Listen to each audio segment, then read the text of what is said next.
మీకు మన స్టోరీస్ నచ్చినట్లయితే ఒక లైక్ చేసి మన ఛానల్ని సబ్స్క్రైబ్ చేసుకోండి. మీరిచ్చే లైక్ మాకెంతో మోటివేషన్గా ఉంటుంది. ధన్యవాదాలు. ఓ ఊరిలో ఉండే ప్రజలు ఓ తెలివైన వ్యక్తి దగ్గరకు తమ సమస్యలను చెప్పుకునేందుకు వచ్చేవారు. సమస్యలకు పరిష్కారం లభిస్తుందేమో అనే ఆశతో ఆ తెలివైన వ్యక్తి దగ్గరకు వచ్చేవారు. ప్రతిరోజు ఒకే సమస్యనైనా ముందుంచేవారు. ఒకరోజు ఆ తెలివైన వ్యక్తి సమస్యలు విన్నవించేందుకు వచ్చిన వారికి ఒక జోక్ చెప్పసాగాడు. అంతా గట్టిగా పగలబడి నవ్వారు.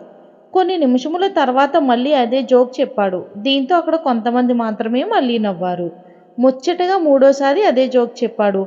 అయితే ఈసారి మాత్రం ఎవ్వరూ నవ్వలేదు. అప్పుడు చిన్నగా నవ్వి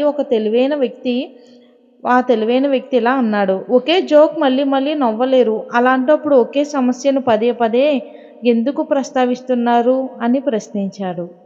కాబట్టి ఈ కథలో నీతి సమస్యపై చింతించడం వల్ల అది పరిష్కారం కాదు. కేవలం సమయం, శక్తి మాత్రమే వృధా అవుతుంది. ఈ షార్ట్ స్టోరీ మీకు నచ్చిందని మనస్ఫూర్తిగా కోరుకుంటున్నాను. రేపటి వీడియోలో మళ్ళీ కలుద్దాం. వీడియో నచ్చితే ఛానల్ని సబ్స్క్రైబ్ చేసుకోండి. Thanks for watching friends. Have a nice day.